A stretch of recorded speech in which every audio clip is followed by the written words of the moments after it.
ও মানুষরা ইস্ট বেঙ্গল এবং চেন্নাই এফসি ম্যাচের দিকে, যেখানে 4 গোলে জিতেছে ইস্ট বেঙ্গল 4-0, ক্লিন শিট রেখে ঘুরে দাঁড়িয়েছে সুপার কাপে। এই ম্যাচটা নিয়ে কি বলবে? খুব ভালো ফুটবল খেলেছে ইস্ট বেঙ্গল।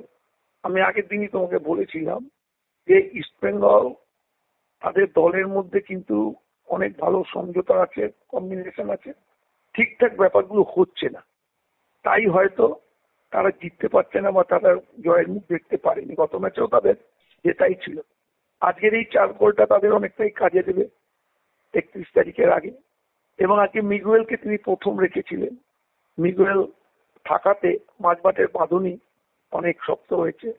রশিদ আছে, ভালো ফুটবল খেলে, কেস্পো আছে, মিগুয়েল এবং রশিদ হ্যাঁ তিনজনই। এটাই মাস্টার স্ট্রোক বোধহয়। হ্যাঁ, মাস্টার স্ট্রোক উনি দেখে নিলেন যে আমার বিদেশে, আমি তোমাকে তো বলছি, দুজন কোচই কিন্তু 31 তারিখের দিকে চোখ রেখেই এই প্রথম দুটো ম্যাচ খেললেন। আমি প্রথম দিন থেকেই পরে আসবো, আজকের ম্যাচটা শুধু আমি দুটো টিমের কথাই বলছি, বলে দিচ্ছি। মোহনবাগান ম্যাচের পরে আসবো মানুষটা, আমরা ইস্ট বেঙ্গল ম্যাচটার দিকে, ইস্ট বেঙ্গল ম্যাচের কথাই বলছি। হ্যাঁ, ওই ম্যাচটার দিকে তাকিয়েই তিনি তার দল গঠন করেছেন। ওই ম্যাচটা কিন্তু এই ম্যাচের সাথে রিলেটেড। নিশ্চয়ই। হ্যালো হ্যালো, কি কেটে যাচ্ছে কেন মাঝে মাঝে? না, হ্যাঁ নিশ্চয়ই রিলেটেড। আমি সেই অর্থতেই তোমাকে বলছি, যেভাবে উনি টিম গঠন করেছেন সেটা কিন্তু একেবারে 31 তারিখের একেবারে টিমটাকে রেখেছেন।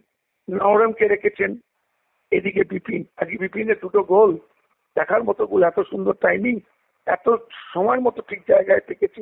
ডান দিক থেকে মাইনাসটাও খুব ভালো এসেছিল ওর জন্য। বিপিন কিন্তু মোহনবাগানের বিরুদ্ধে সবসময় বিপজ্জনক ফুটবল খেলে, সবসময়। বিপিন নওরেম এই দুটি কিন্তু মোহনবাগানকে ভোগাতে পারে, আমি আজকে বলে দিলাম। আজকে ওদের যে স্পিড দেখেছি, ওদের যেভাবে উইং অ্যাটাক দেখেছি, সেটা আমার ভালো লেগেছে। মিগুয়েল, রশিদ এবং ক্রেসপো পেছন থেকে যেভাবে দলটাকে পরিচালনা করেছে, তাতে কিন্তু দলের মধ্যে অনেক বাঁধুনি আমি লক্ষ্য করেছি। এবং ডিফেন্সের উপর খুব একটা বেশি চাপ পড়েনি, কারণ যে প্রতিরোধ চেন্নাই এফসি মোহনবাগানের বিরুদ্ধে গড়ে তুলেছিল, সেটা কিন্তু আজকে তারা গড়ে তুলতে পারেনি। কারণ তার প্রধান কারণ হচ্ছে, প্রথম থেকে ম্যাচের রাশ ইস্টবেঙ্গল কিন্তু নিজেদের মধ্যে নিয়ে নিয়েছিল।